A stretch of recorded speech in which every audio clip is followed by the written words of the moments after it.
Adil Kak Talino, Bacuramin Kak Saruga, Basengat Kak Jebata. Perkenalkan, nama saya Milenia, kelas E daerah. Di sini saya akan menjawab pertanyaan-pertanyaan soal UTS mata kuliah Perilaku Konsumen, dosen Pak Adi Mursalin SEMM. Nomor 1, jelaskan apa yang dimaksud dengan perilaku organisasi. Perilaku organisasi merupakan suatu bidang studi ilmu terapan yang mengkaji hubungan antar manusia dalam organisasi, baik manusia sebagai individu maupun sebagai anggota kelompok, serta hubungan antara manusia dan organisasi. 2. Jelaskan pengertian perilaku organisasi menurut para ahli. Pengertian perilaku organisasi menurut para ahli yaitu 1. Robin dan Jutge, yaitu perilaku organisasi adalah bidang studi yang menyelidiki pengaruh yang dimiliki oleh individu, kelompok, dan struktur terhadap perilaku dalam organisasi, yang bertujuan menerapkan ilmu pengetahuan guna meningkatkan keefektifan suatu organisasi. 2. Toha, mengemukakan perilaku organisasi adalah suatu studi yang menyangkut aspek-aspek tingkah laku manusia dalam suatu organisasi atau suatu kelompok tertentu. 3. Handoko, mengatakan perilaku organisasi pada hakikatnya mendasarkan kajiannya pada ilmu perilaku itu sendiri atau akar ilmu psikologi yang dikembangkan dengan pusat perhatiannya pada tingkah laku manusia dalam organisasi. Nomor 4, Mullins, mengatakan perilaku organisasi sebagai studi dan pemahaman tentang perilaku individu dan kelompok dan pola struktur untuk membantu meningkatkan kinerja dan efektivitas organisasi. 5. Jorge dan Jones, mengatakan perilaku organisasi adalah sebagai suatu studi tentang berbagai faktor yang mempengaruhi tindakan individu dan kelompok dalam organisasi, serta bagaimana organisasi mengelola lingkungannya. 6. Gordon, mengatakan bahwa perilaku organisasi adalah konsep-konsep dan teori-teori yang dapat membantu orang memahami, menganalisis, dan menjelaskan perilaku dalam organisasi. 7. Greenblatt dan Baron, mengatakan bahwa perilaku organisasi merupakan bidang bersifat multidisiplin yang membahas perilaku organisasi sebagai proses individu, kelompok, dan organisasional. Nomor 3, sebutkan dan jelaskan tujuan mempelajari perilaku organisasi. Tujuan mempelajari perilaku organisasi bagi para manajer yang diberi mandat oleh para pemilik organisasi yaitu mendeskripsikan, menjelaskan, dan memprediksi serta mengendalikan perilaku manusia dalam organisasi agar tujuan didirikannya organisasi dan tujuan orang-orang yang terlibat di dalamnya bisa tercapai secara optimal. 4. Terdapat berbagai bidang ilmu yang ikut memberikan kontribusinya dalam pengembangan ilmu perilaku organisasi. Sebutkan dan jelaskan bidang-bidang ilmu dimaksud. Mengapa bidang ilmu tersebut berkontribusi terhadap perilaku organisasi? 1. Psikologi, yaitu ilmu psikologi memberikan sumbangan terhadap perilaku organisasi, terutama dalam hal pemahaman tentang perilaku individu dalam organisasi. 2. Sosiologi, yaitu ilmu sosiologi membahas tentang sistem sosialisasi dan interaksi manusia dalam suatu sistem sosial. 3. Antropologi, yaitu ilmu antropologi mempelajari tentang interaksi antara manusia dan lingkungannya. Manusia hidup dalam kelompok dan memiliki kebiasaan-kebiasaan dan nilai-nilai yang dianutnya, yang disebut dengan kultur atau budaya, mempengaruhi pola pikir dan perilaku anggota organisasi. Nomor 5, mengapa perilaku organisasi penting dipelajari oleh mahasiswa manajemen? Apakah perilaku organisasi juga perlu dipelajari oleh manajer sumber daya manusia di suatu perusahaan? Kenapa? Memahami perilaku yang terjadi dalam organisasi. Tujuan pertama mempelajari perilaku organisasi adalah untuk dapat memahami dan menjelaskan kejadian-kejadian yang terjadi dalam organisasi.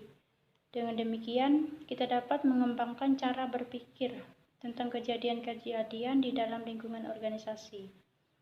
Alasan mengapa manajemen SDM penting untuk dimiliki oleh sebuah perusahaan atau organisasi adalah melalui kegiatan tersebut, perusahaan mampu menciptakan keseimbangan internal perusahaan.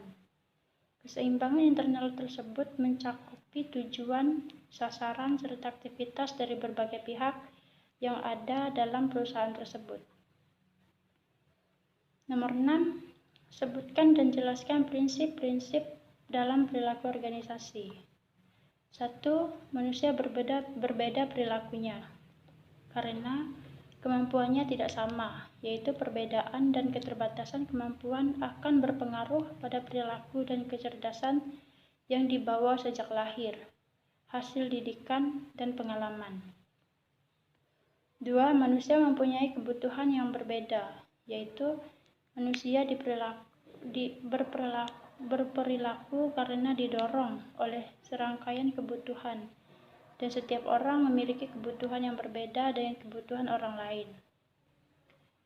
3. Orang berpikir tentang masa depan dan membuat pilihan tentang bagaimana bertindak, yaitu kebutuhan-kebutuhan dari setiap orang dapat dipenuhi lewat perilakunya masing-masing. 4. Seseorang memahami lingkungannya dalam hubungannya dengan pengalaman masa lalu kebutuhannya, yaitu memahami lingkungan adalah suatu proses yang aktif, di mana seseorang mencoba membuat lingkungannya itu mempunyai arti baginya. 5. Seseorang itu mempunyai reaksi-reaksi senang atau tidak senang, dan ini akan menjadikan seseorang berbuat yang berbeda dengan orang lain di dalam rangka menanggapi sesuatu hal. 6. Banyak faktor yang menentukan sikap dan perilaku seseorang, yaitu adanya perasaan senang dan tidak senang. Nomor 7. Jelaskan karakteristik perilaku organisasi. Perilaku, yaitu fokus dari perilaku organisasi adalah perilaku individu dalam organisasi. Untuk dapat memahami perilaku organisasi, maka harus mampu memahami perilaku berbagai individu dalam organisasi. 2. Struktur, yaitu struktur dari organisasi dan kelompok. Struktur berkaitan dengan hubungan yang bersifat tetap dalam organisasi. Bagaimana pekerjaan-pekerjaan dalam organisasi dirancang? Bagaimana pekerjaan-pekerjaan itu diatur dalam organisasi? 3. Proses, yaitu proses organisasi berkaitan dengan interaksi yang terjadi antara anggota organisasi. Nomor 8. Coba saudara jelaskan pendekatan-pendekatan yang digunakan dalam perilaku organisasi. 1. Pendekatan sumber daya manusia, yaitu untuk membantu pegawai agar berprestasi lebih baik, menjadi orang yang lebih bertanggung jawab. 2. Pendekatan kontingensi, yaitu pendekatan kontingensi mengandung pengertian bahwa adanya lingkungan yang berbeda menghendaki praktek perilaku yang berbeda pula untuk mencapai keefektifan. 3. Pendekatan produktivitas, yaitu pendekatan produktivitas sebagai ukuran seberapa efisien suatu organisasi dapat menghasilkan keluaran yang diinginkan. 4. Pendekatan sistem, terutama diterapkan pada sistem sosial, di mana di dalamnya terdapat seperangkat hubungan manusia yang rumit, yang berinteraksi dalam berbagai banyak cara. Nomor 9. Apa yang Anda ketahui tentang perilaku individu dan nilai-nilai? Perilaku individu adalah cikal bakal dari perilaku organisasi. Perilaku organisasi merupakan gabungan atau totalitas dari perilaku individu dan lain-lain yang ada di dalam organisasi. Nilai-nilai adalah sekumpulan dari nilai. Nilai adalah segala sesuatu yang dianggap baik dan berharga bagi kehidupan manusia. Setiap konsep dianggap bernilai adalah jika memiliki arti kebaikan dan berguna bagi individu. Nomor 10. Ada 2 faktor yang membentuk perilaku individu. Sebutkan dan jelaskan. 1. Faktor internal, yaitu semua faktor yang berasal dari dalam diri individu seperti motivasi, persepsi, minat, kebiasaan, dan sebagainya yang mendorong individu berperilaku. 2. Faktor eksternal, yaitu faktor yang berasal dari luar diri individu, seperti sosial, budaya, politik, dan lingkungan lainnya yang membentuk perilaku individu. Nomor 11. Jelaskan hubungan antara nilai-nilai dan perilaku individu. Beri contoh dalam penjelasan Anda. Nilai dapat mempengaruhi pengetahuan, sikap, dan tindakan individu. Dengan perkataan lain, perilaku individu dibentuk dari nilai-nilai yang dianutnya. Semakin bagus nilai yang dianutnya akan berdampak pada perilakunya, baik yang tampak maupun yang tidak tampak. Nomor 12. Apa yang dimaksud dengan keberagaman dalam organisasi? Jelaskan jawaban Anda. Keragaman dalam organisasi merupakan suatu hal yang sangat penting saat ini. Dengan keragaman, organisasi dapat memperoleh berbagai pandangan, kemampuan, dan berbagai hal untuk mengatasi permasalahan organisasi atau perusahaan, serta dapat meningkatkan efektivitas perusahaan. Nomor 13. Sebutkan dan jelaskan jenis keberagaman dalam organisasi. 1. Cacat kognitif. Fungsi yang berbeda dapat mempengaruhi ingatan individu. Kemampuan memecahkan masalah, perhatian, komunikasi, linguistik, serta pemahaman verbal, membaca, matematika, dan visual. 2. Kemampuan fisik dan cacat tubuh. Mempekerjakan individu dengan berbagai disabilitas dan pengalaman tidak hanya akan membantu tim Anda membangun lingkungan yang lebih beragam dan inklusif, tetapi juga membawa perspektif dan ide unik untuk membantu perusahaan Anda menjangkau pasar pelanggan dan klien yang lebih luas. 3. Kesehatan mental. Kesehatan karyawan menjadi tren utama dalam ruang sumber daya manusia, tetapi terlalu sering kesehatan mental diabaikan. 4. Keanekaragaman saraf, seperti yang didefinisikan oleh Simposium Nasional tentang Keanekaragaman Saraf adalah konsep di mana perbedaan neurologis harus diakui dan dihormati sebagai variasi manusia lainnya. 5. Perilaku dan keanekaragaman. Setiap orang memiliki tingkah laku dan pola perilaku unik yang mereka kembangkan sepanjang hidup mereka. Perilaku seperti itu adalah hasil dari usaha individu, keluarga, teman, budaya, dan lain-lain. 6. Kepribadian dan gaya berpikir. Berbagai kepribadian dan gaya berpikir yang berbeda di tempat kerja dapat membawa situasi stres dan kreativitas yang unggul. 7. Latar belakang budaya. Ada sejumlah faktor yang membentuk budaya yang berbeda, termasuk makanan tradisional, bahasa, agama, dan adat istiadat. 8. Letak geografis lokal. Geografis memainkan peran utama dalam budaya, bahasa, pendidikan, peran sosial, status sosial ekonomi, kepercayaan, dan ideologi yang dianut dan dipahami seseorang. 9. Bahasa, linguistik, dan aksen. Bahasa, linguistik, dan aksen dapat memainkan peran penting dalam kemampuan seseorang untuk mendapatkan dan mempertahankan pekerjaan. 10. Etnis. Pada faktor biologis, etnitas didasarkan pada perilaku yang dikaitkan dengan budaya, sejarah, kebangsaan, warisan, pakaian, adat istiadat, bahasa, leluhur, dan latar belakang geografis. 11.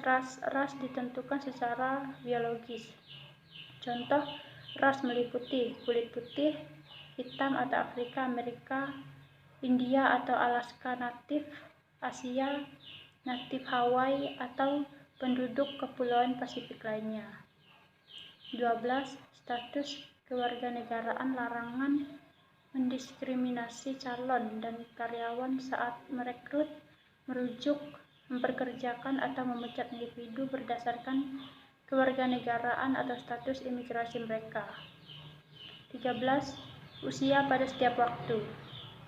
Ada beberapa generasi yang bekerja di angkatan kerja. 14. Keluarga dan asuhan keluarga memiliki pengaruh yang signifikan terhadap kehidupan setiap individu. 15. Ideologi. Ideologi berperan untuk kenyamanan karyawan dalam berbagi mendapat dengan rekan kerja. 16. Moral. Moral mencerminkan keyakinan individu untuk pikiran dan perilaku yang dapat diterima.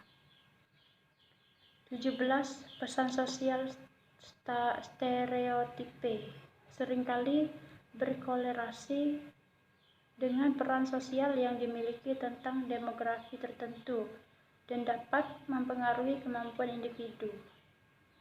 18. Identitas gender. Peran gender sebagai konstruksi sosial yang bervariasi menurut budaya yang berbeda dan ditetapkan pada individu saat lahir berdasarkan jenis kelamin biologis mereka. 19. Ekspresi gender. Ekspresi gender yang mungkin berbeda dari jenis kelamin atau identitas gender individu, mengacu pada penampilan luar identitas gender individu. Seks tidak seperti identitas gender dan ekspresi gender. Seks mengacu pada perbedaan biologis dan genetik antara tubuh pria dan wanita. 21. Orientasi seksual. Orientasi seksual juga berbeda dengan identitas gender, ekspresi gender, dan seks biologis. 22. Pendidikan. Pendidikan sangat bervariasi menurut lokasi, sekolah, dan guru, dan dapat sangat dipengaruhi oleh undang-undang dan peraturan. 23. Pendapatan penghasilan memainkan peran utama dalam kehidupan setiap individu sejak lahir dan selama mereka dibesarkan, karir, profesional, hingga pensiun. 24. Status sosial ekonomi. Status sosial ekonomi merupakan ukuran dan kategorisasi orang berdasarkan pendidikan, pendapatan, dan pekerjaan mereka. 25. Pengalaman hidup. Pengalaman hidup mencakup semua kejadian unik, pendidikan, militer, pribadi, dan publik yang dialami seseorang sepanjang hidupnya. 26. Hak istimewa.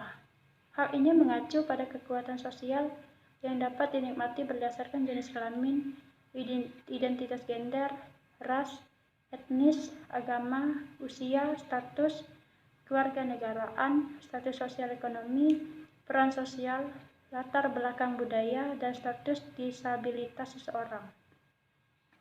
27. Status pernikahan. Pernikahan merupakan peristiwa besar bagi banyak orang. 28. Status orang tua. Pemberi kerja dapat mendukung orang tua yang bekerja dengan memberikan manfaat seperti jam kerja yang fleksibel, tunjangan pengasuhan anak, cuti orang tua, dan bantuan adopsi untuk meringankan tantangan yang dihadapi orang tua yang bekerja. 29. Pengalaman militer. Para veteran menawarkan banyak keterampilan, pengetahuan, dan pengalaman, menjadikan mereka dapat berkontribusi luar biasa untuk berperan dalam berbagai perusahaan. 30. Latar belakang kriminal. Terserah pada pemberian kerja untuk memutuskan apakah mereka tidak peduli akan masa lalu seseorang, sejauh mereka dapat unggul dalam karir yang bermanfaat di masa depan. 31. Keyakinan politik terhadap banyak perbedaan pendapat tentang bagaimana dan kapan politik diperbolehkan di tempat kerja. 32. Keyakinan agama dan spiritual. Terlepas dari apakah orang mendiskusikan afiliasi agama mereka di tempat kerja atau tidak, penting untuk menciptakan tempat kerja yang memahami dan menerima kepercayaan setiap orang, meskipun mereka berbeda satu sama lain. 33. Pengalaman sebelumnya. Setiap kali seorang karyawan berpindah peran, ke industri atau perusahaan baru. Mereka membawa pengalaman kerja dan keterampilan mereka sebelumnya. 34. Keterampilan.